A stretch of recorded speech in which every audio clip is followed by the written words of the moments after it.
Hello, everyone. Welcome back to another episode of Minitalk, Tiền. My name is Kristen Lee, Project Manager at Astral Multimedia, and I will be your host for today's episode. Non-fungible tokens, or NFTs, have exploded in popularity this year. From artists, singers, and even sport persons are moving into Metaverse. Are NFT just a trend or here to stay? Let's bring in our guest speaker for our mini talk today. We are joined today by Janine Jurio, co-president at Republic Realms, and TJ Kawamura, partner at Republic Realms and Republic Crypto. Hi, Janine. Hi, TJ. Hi, Kristen. It's great to be here. Great to be here as well. Nice to meet you all. So Republic Realms is a leader in Metaverse innovation, investment, development, and advisory. Republic Realms is a family of professionally managed investment products and incubated companies engaged in Metaverse and NFT innovation. Thank you, Janine and TJ, for joining us for the show. Also joining us today is a top 30 under 30 Forbes duo, Lợi Lưu and Tiến Nguyễn. Lợi is a co-founder and CEO of Kyber Network, an on-chain liquidity protocol that powers decentralized applications, including exchanges, fund, lending protocols, and payment wallets. Hi, Lợi. Oh, hey, Kristen. Thanks for having me.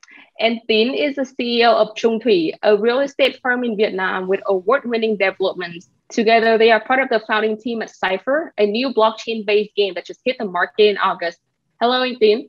Hello, Kristen. Hi, guys. Nice to be here. Before we jump into the main part, I really want to redirect it to Kendrick and Ms. Swandang. Thanks to Kendrick Connection that we get to all be here today. So the first round of today's talk show is going to be just a fun this or that game. And I want you to answer me as fast as you can. Okay, this or that, Bitcoin or Ethereum? Ethereum. Okay, this or that, multiple virtual islands on the Metaverse or a penthouse in NYC? Penthouse in NYC. Okay, this or that, Decentraland or Sandbox? Sandbox. This or that, NFT memes or NFT real art? Art. Memes. What's your favorite memes? What's your favorite meme? The Dodge. They're fractionalizing the Dodge. If you want to buy a piece of it, you can. I think in a day or so, they're going to fractionalize it so you can buy a piece of it. So that's interesting. Okay. Does anybody know what day is celebrated in cryptocurrency world as Bitcoin Pizza Day? Is it May 12th or May 22nd? May 12th, I think. It's May 22nd. You got it right first. In case you guys don't know, May 22nd is known as Bitcoin Pizza Day, where back in 2010, a Florida man called Laszlo paid for 2 pizzas with 10,000 Bitcoin. He was also the first person to use Bitcoin as a commercial transaction. Now, in 2021, Bitcoin price have reached, at a high of 63,000. So these 2 pizzas were worth $630 million. Must have a lot of gold on it. Yeah. I've been buying pizza for the team. Yeah, on that day for the last 3 years, I think. Yeah. Oh, you did? Yeah. Okay. Last question. What's the name of the first game built using Ethereum technology? CryptoKitty or CryptoBox? CryptoKitties. Yeah. Yep, you got it right. It was developed by a Canadian studio, Dapper Lab. All right. How is everyone feeling? Are we comfortable? We're ready. I'm very stressed. If we continue that puzzle game, I'm very stressed. Okay, I'll stop then to make you feel more comfortable. Let's move to the second part of today's talk. So for this second part, I'm going to give you a couple key term or statement, and I want you to take turn and respond to it, like I mentioned at the beginning of the talk today. The first one is pandemic money. So when asked about the future of Bitcoin, crypto, and NFT, experts spoke of these currency as pandemic money. Is crypto a trend that was accelerated by forces associated with the pandemic, or does it have a foothold in the future of the economy? What do you guys think of this? I was actually just thinking about that this morning. Before the pandemic, TJ and I and our team at Republic Realm all worked in one office every single day together. And since the pandemic, we've all been working remotely for various different reasons. And it's harder to get excited about working in life when you work from home all the time. And I do think that this whole NFT ecosystem, it makes a ton of sense, but it's also been a source of a lot of excitement for us at a time when excitement is hard to come by. And thinking about, trading your Bored Ape or buying a piece of virtual real estate is one of the more exciting things you can do without leaving your office or your bedroom that you're working from. So I definitely think that the pandemic has accelerated this trend and made it catch on much faster. But I think it's absolutely here to stay. I don't think that there's any risk that NFTs go away. People are having way too much fun. They're making way too much money. And honestly, it makes a lot of sense. This idea of being able to trade things that hold value in a way that there is a ledger that tracks their legitimacy and makes sure that they're not counterfeit makes a lot of sense. It's something the art world has struggled with, that musicians have struggled with their licenses and royalties. So I think for sure it's here to stay, but it is a trend that was accelerated by the pandemic. Okay. Does anybody else want to respond to this statement? Well, I think it's a fantastic answer. There's nothing else to add. You're hired. You're hired. Thank you. I'm looking for a job in Republic Realm soon. Yeah. We're hiring. Yeah, it's great. I think we also see a lot of example in Southeast Asian countries, right? Like in Vietnam, in Philippines, where people lost their job during the pandemic, and they actually got the chance to explore other opportunities. A lot of people play Axie Infinity, right? And they got stable income from there. And a lot of young people also explore, crypto and started getting more exposure in cryptocurrency as well. So I think it's a really a good opportunity for crypto to get more attention from the world. But I do also agree that, it's going to be here to stay, right? I think we're all on the same board, strong believer of crypto. Okay, let's move on to the second statement. NFT games. NFT games started the race and are paving the way for mass metaverse adoption. One said, gaming is ahead of other metaverse technology in many aspects and could continue pioneering the space. Anh Lợi and anh Tín, I know you guys are investing in Cypher. Maybe you guys can share your thought about this. Yeah, absolutely. I'll be glad to. I totally agree with this statement. I think NFT games or just NFT as a entertainment as NFTs will be the key drivers, the key on-ramp that will bring the next hundreds of millions of people to crypto. Why? It's because it's much more understandable. It's much more relatable.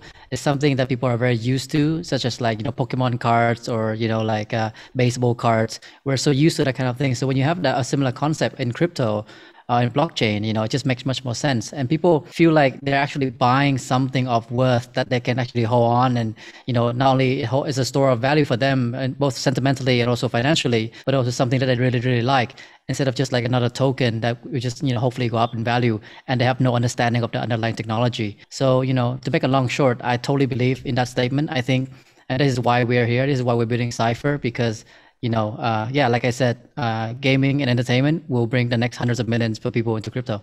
I remember back in middle school, I laughed the boy for playing Grand Theft Autos, and all these games. I think it was, crazy spending time. And now turning out that those people are ahead of the games. What do you guys think of this, TJ? Yeah, I totally agree. Now you actually get paid to play, which, if you paid Grand Theft Auto or Pokemon, when I was a kid, I wish I could get, paid to all the countless hours I, spent on these games. So it's creating a lot of virtual economies. I think it was mentioned before, Axie Infinity, the growth there has been tremendous to see how people are making more money than they would in their local economies. And it's really, creating these, a level playing field when it comes to being able to make money from anywhere. So I'm really excited to see how these virtual economies are being created, and how, gaming is one big use case in the metaverse to really allow anyone to, achieve their dreams. I think a lot of people have said this, but I think, the game users or the game players are actually the best audience for cryptocurrency, right? First of all, they are technical. They have to download the app. They have to install the app, register the account and things like that. So all these technical stuff, that will make them to onboard cryptocurrency easier, right? I think they are already the perfect set of users for cryptocurrency.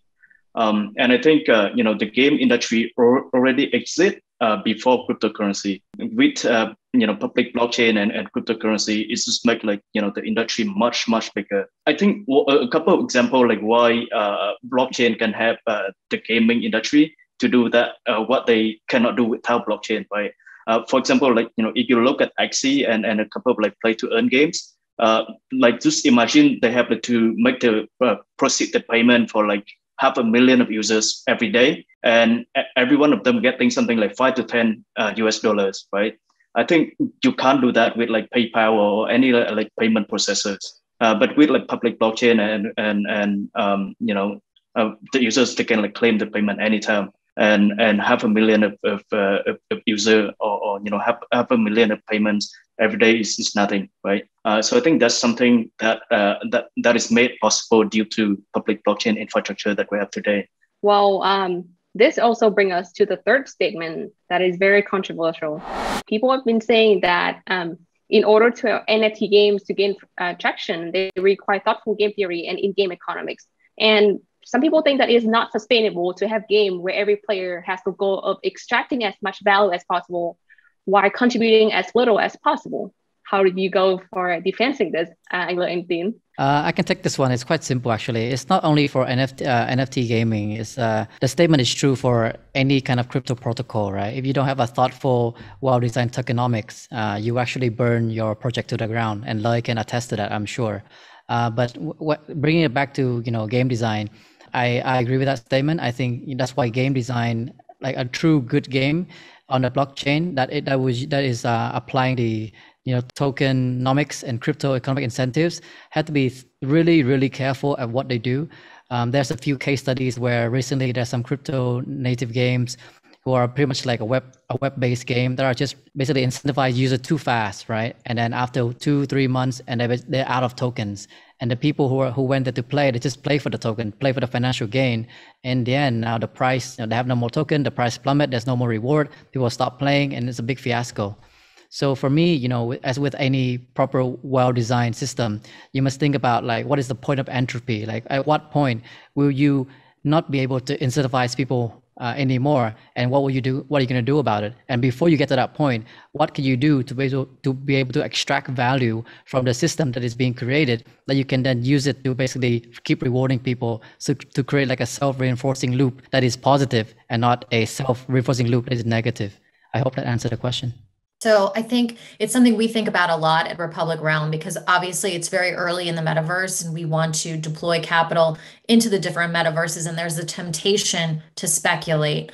But we believe firmly that any in-game ecosystem has to come second to the game's actual ability to attract and retain users. So any metaverse project we see that leads with land sale, token sale, in my opinion, is missing the mark. Because in order to build a game franchise or a metaverse franchise that lasts as long as Grand Theft Auto, you have to think first about what the gaming experience is like. And the land sale or the value of a token in that economy comes from the attraction of the game first and foremost. In fact, TJ, who's on this call, wrote the tokenomics for a new game that's about to launch, and he can actually speak to it because he's completely immersed in the space and thinking through how the design of the tokenomics of a particular metaverse make it more attractive to gamers, and more than just traditional gamers, but new gamers who are new to gaming or may not be active gamers. They're more recreational gamers as opposed to true addicts. That's where I see the big opportunities in the space. TJ, you want to touch on that? Yeah, for sure. So as Jenny mentioned, we recently designed the tokenomics and game economics of a game called Star Atlas, which is launching on Solana later this week. And in this space, a lot of people think about the short-term games. It's easy to when you see crazy returns in crypto, but when it comes to metaverses and in-game economics, you really have to think the long-term game. Is thinking about how much input you're putting in and how much output you're getting, and really keeping it new and fresh, like you see in the real-world economy. Things are always changing. Based on your input, you get output, and it's not just based on chance all the time. So that's how we're really thinking about it. Thinking more about the long term instead of the short term. Obviously, the game has to be fun in the short term, but you really have to think long term play. You really want this game to be in existence for 100 years from now. It was great sharing. I want to add an additional question. Hello, Tiền, when you guys built Cypher, was there any particular challenges besides, the the sustainability of the game that you guys face? And maybe you guys can share a story with us. Yeah, there's so many challenges building a game studio or a game company, and not to mention Cypher is a whole universe that we're creating with multiple gaming experience. But like Janine says, right, the first and most important part, it has to be a game that is fun to play. It has to be a game that attracts people because of the experience you're providing, and not because of the token or some kind of financial value that you're giving them for just grinding the game, right? That totally defeats the purpose of making great games. So that's number one challenge, making a great fun to play game and a play to enjoy. Secondly is like what TJ was alluding to, right? How do we design for long term? I mean, for us, we haven't thought about 100 years game. I mean, that's very far away and ambitious, but for us, we think about 4 years, right? So how do we design a game so that after 4 years, there still be enough levers in the game, financial levers and other game control levers that we can still manipulate or control, so that we can still continue to manage the ecosystem in game, that people can still function and play and the system are not broken. So I think those will be the two challenges that we are facing, or we have to solve in order to make Cypher successful. Thank you guys for sharing that. Let's move on to the fourth statement of today. The virtual economy will become as important as the physical economy. Many brands intuitively or on purpose are moving towards the metaverse. There will be no other option but to join it. Otherwise, you will not survive as a company. This was a quote from Vilet Pacheco, the CEO and founder of D-Market. So I know that Republic has successfully finished with Metajuku, a virtual mall in Metaverse. And also recently you guys had an NFT sale for Fantasy Island. Maybe you can share with us on why did you guys decide to invest in those land, and did you foresee this future where the virtual economy is moving toward? I absolutely think that the metaverse is, we use it to make it sound like it's this concept that's separate and distinct from the internet or from gaming. And it's really just a natural evolution for how people are interacting with technology today. The metaverse is an immersive experience. So my generation used the internet in a 2D environment. We'd scroll down a page and it was flat. My parents' generation found information in books. This generation that grows up doing things just like we are now, interacting in Zoom, they're more accustomed to immersive experiences when they use the internet. They don't want a 2D store, they want a 3D store. They don't want a chat bot, they want to see a person and talk to them. And that really is the metaverse. Putting those pieces together in a way that feels much more human and much more like real life is how the next generation of consumers have grown to use the internet. Therefore, any consumer product company or even an airline or a hotel company needs to think about what that means for their business. The same way that 25 years ago when the internet started, bricks and mortar stores needed to think about what that meant for their business. The companies that fail to adapt will be left behind because the next generation of consumers are going to expect to find new products and their favorite old products in these immersive environments.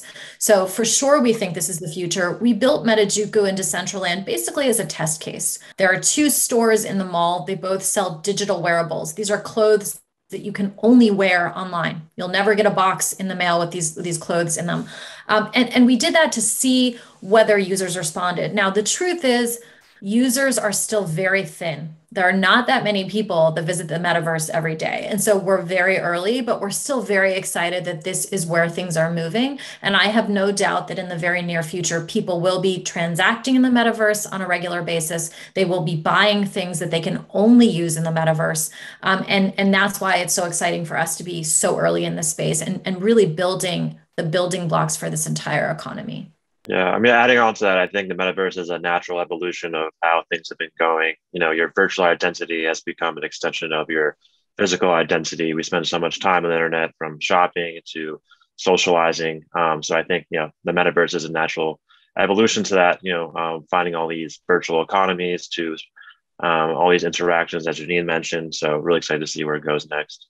Yeah, I remember over 10 years ago, I started my first internship in advertising. And one of the tasks was designing an out-of-home billboard. Never would I thought that, 10 years from there, and I'd be here, learning on how to create the billboard on the metaverse. And it's such mind-blowing seeing how time has changed. Can I hear your thought on this, Anh Tín? I think the metaverse, like Janine was saying, is I think it's not something that in a distant future. I think for me, Metaverse already happened a few years back, right? With Second Life, right? With this kind of like sandbox experience that the big corporation have built. The only thing why that Metaverse has picked up now and becoming so powerful and so, prevalent is because of blockchain technology. It's because of decentralization. It's now that people see that, wow, like these worlds, these virtual worlds, these immersive worlds, it can be owned by the people and for the people. It's not owned by, let's say, Microsoft or Facebook or so on, right? So that is why people are flocking to it and says, I want to be a part of it. I want to contribute and then help build it. And also, I think the another implication of that is that, it should be multiverse and not even, one universe. You should be able to take your assets, your digital assets from one place to the next, whether it's cryptocurrency, whether it's your crypto kitty, whether it's your crypto punk avatar, whatever that is, as long as it's your digital asset, you bring it with you to any universe on the Metaverse. So I think that is why the two reasons why it's becoming so strong and so prevalent now. Thank you guys for sharing. All right, let's move on to our last segment of the show today. Scarcity in the Metaverse. How do NFTs play into rarity in the Metaverse?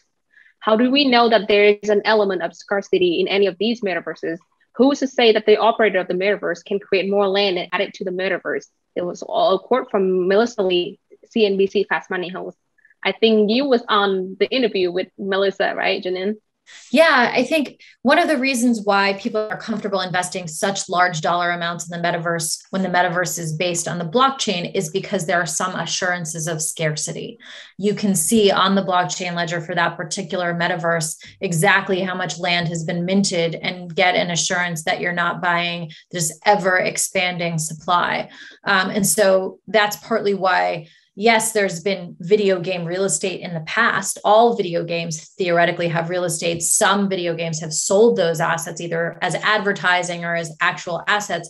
But the crypto aspect of it is what gives people the transparency and that feeling of comfort. And also the future promise that because it's crypto-based, at some point, the assets will become interoperable. So you'll be able to move your NFTs from one metaverse to the other. And if you spent $100,000 or $500,000 for an NFT, it won't just go poof if that metaverse ceases to exist. You want to know that you can pull it out, put it in your wallet, and move it to another metaverse readily. So absolutely, crypto is critical to understanding the scarcity aspect of a metaverse. And for sure, we've gotten comfortable with the fact that these assets are in fact scarce.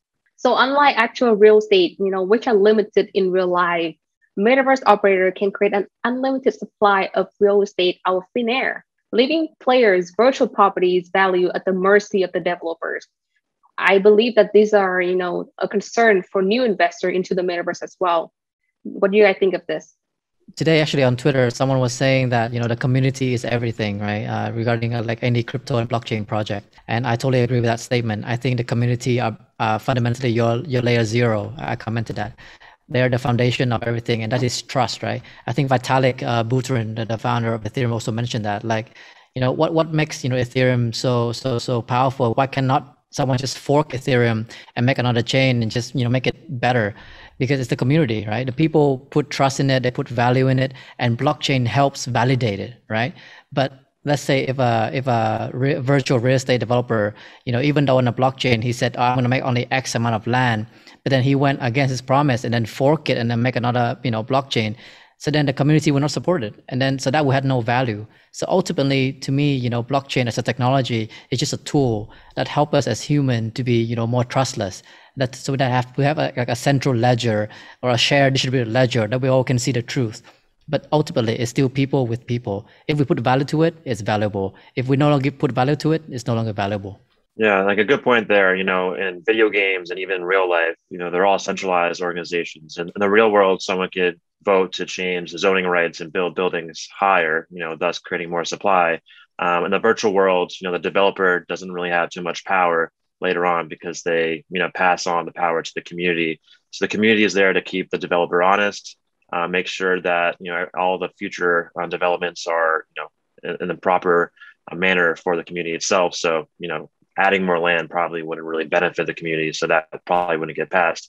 But in the real world, whether it's Facebook or maybe some centralized game, they vote to create more land because that allows them to make more money and print more money. But in the metaverse, because it's decentralized, that shouldn't happen. Can you share a word of wisdom for new investors who are entering the metaverse space?